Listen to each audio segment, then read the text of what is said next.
We had a conversation about a little bit over a year ago, where you said to me this was a time of clarification. I think the first one I've already got. I've been developing a business that was made possible by my partner who's with Jerry right now. And oh, well, then you have a really good business partner because they're tireless. Yeah. And they have access to everything that matters. Yes. So what that gets to is the closer I get to the business, I had budget for the business, I had my living money, and I had money that was invested. And now the living money's gone, and I find myself starting to stretch things out. And it's like, you don't have to do that, because if money's source is going to be taking care of you. Well, it's also important to keep things in balance. Sure. Because we talked earlier about the two worlds that so many of you are living within, and you have one foot in one world and one foot in another, sometimes it seems. And so it's a good focus for you to think about balance, because that's what we've been talking about all day here today. In and out, in and out. So source is always flowing clarity to you, and as you find something interesting to ponder, then that's sort of like in and out, in and out. A source is always flowing abundance to you, and as you find something to flow it to, then in and out, in and out. But with everything that you are trying to find balance in, it's as important that you don't flow out more than is flowing in. We had some conversations like that, a little imbalance that people are feeling when they're desiring more than they're allowing. And so we don't think it's a good idea. We don't think that any of you are practiced enough, really, at accepting the abundance of the universe to just begin to spend wildly or well, except for that one who was spending wildly.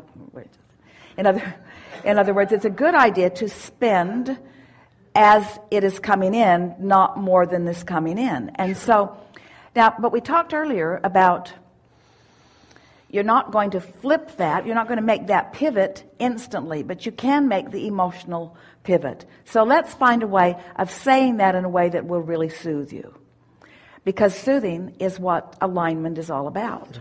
So you begin, we'll listen, we'll help you to fine-tune, and we'll insert where we think it's beneficial. It's a big topic for a lot of people. Begin. Just start talking with an intention of speaking generally enough that you find solid footing to feel prosperity around.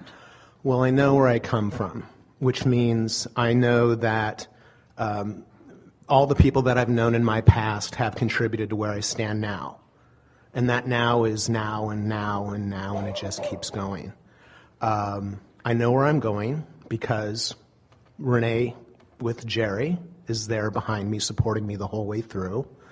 I know, and I also about 3 or 4 years ago, because I have all these desires, and it's like, dude, maybe just pick 3 or 4 of them right now.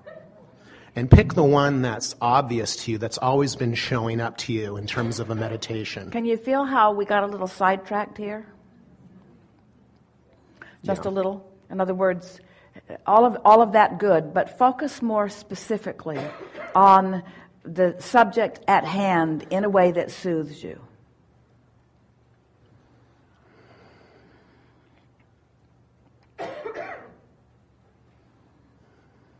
You started out by saying, I'm very fortunate. Yes. Whatever I'm wanting does flow to me. It does come to me. I've been very fortunate also. Things have always been taken care of for me. I have the opportunity now to... There isn't anything that I need to do right now. There isn't anything that I need to do right now. My work right now is to accomplish a feeling. My work right now is to accomplish a feeling of balance and prosperity.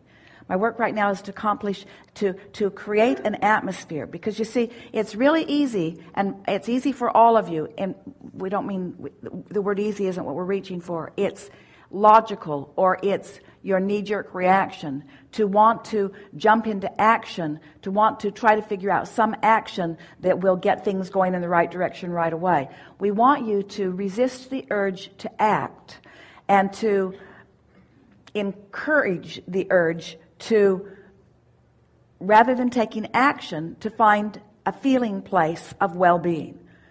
A feeling place. In other words, don't buy anything, don't rent anything, don't hire anyone, in other words, no action, no action, no action. Just try to find thoughts that buoy you up in a subject of prosperity. Okay. Easier said than done, and it takes a little bit of practice. But once you find it, then it's easy to sustain it. We have some questions for you. Do you accept that you are a vibration first and foremost? Yes. And do you accept that everything that you see in its manifested form is just energy or vibration that has had more momentum to it? Yes. So do you accept that vibration is at the heart of everything that is physical? Yes. And therefore vibration is at the heart of everything that is monetary?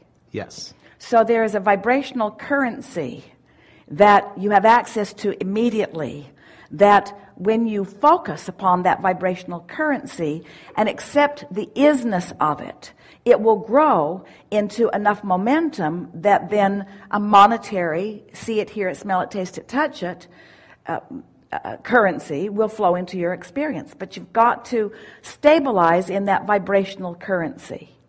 And it's a rare person who really does that, because most of you are so quick to jump into action. But at the point that you're at, and with all of the assistance that you have otherwise, if you could just stabilize there, it's our promise to you, the currency will flow into your experience in a way that you will be able to see it. It will be tangible to you. It's annoying to you. We know that it is, and it's what the whole subject of faith really is. Yeah. It's find a reason to feel good even when there's not physical evidence to feel good, because it's easy to feel good when the circumstance yields itself to you and causes you to feel good.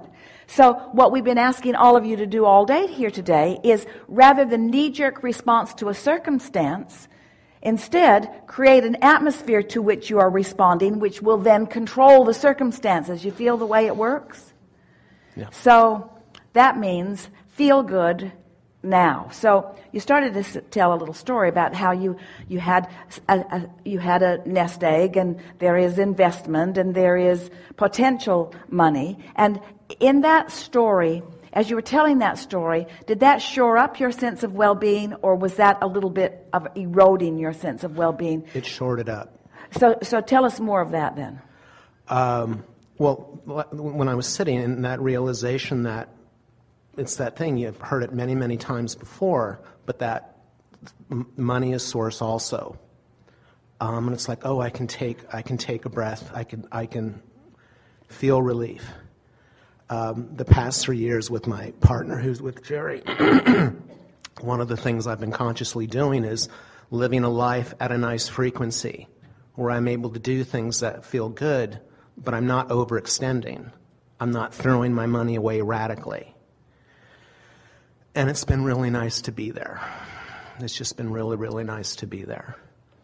So does it follow that that state of being that has been feeling really, really nice has put you in a good vibrational place? Yes. In a place that is logically going to allow things to begin flowing. So what is increasing the urgency that you feel here? Like I said, the living expenses, they're no more. And I have my investments, and I have the business. And I'm going to be able to draw from here to invest here.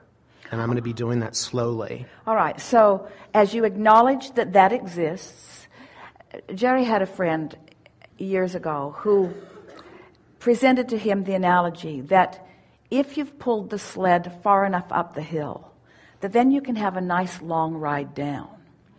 And when Jerry explained that to Esther, she thought, well, that makes sense. And when Jerry explained that to us, we said, that analogy doesn't serve you, because it makes it sound like you effort before you can relax, and that really isn't the way the universe works. And yet there is a little bit of that contained in what you're offering here in terms of the practical way that you are approaching all of this. So the emphasis that we want to help you to activate within yourself is how well established you have been and still are. And it is our promise to you that a steady emphasis with a deliberate intent to increase the momentum of that feeling of well-being is the work for you to do right now. Budgets are interesting because with a budget or a balance, there are two aspects you can control, or that you want to put your attention in. One is what's coming in, and one is what's going out. And if those things are not in balance, then you get out of balance. If you spend more than you make, you get out of balance. But when we are talking about a vibrational currency, which is the currency that we're talking about, then worrying is spending more than you're letting in. Mm-hmm. Fretting is spending more than you're letting in. Yeah. Getting too deliberate, getting too controlled, strong feelings of deprivation is not spending less than you're letting in, it's spending more than you're letting in vibrationally. Can you feel the difference? So it's interesting, if we're talking about actual money, then a budget would be don't spend more than you've got. And yet if we're talking about vibrational currency, we're saying deprivation is not letting the currency in.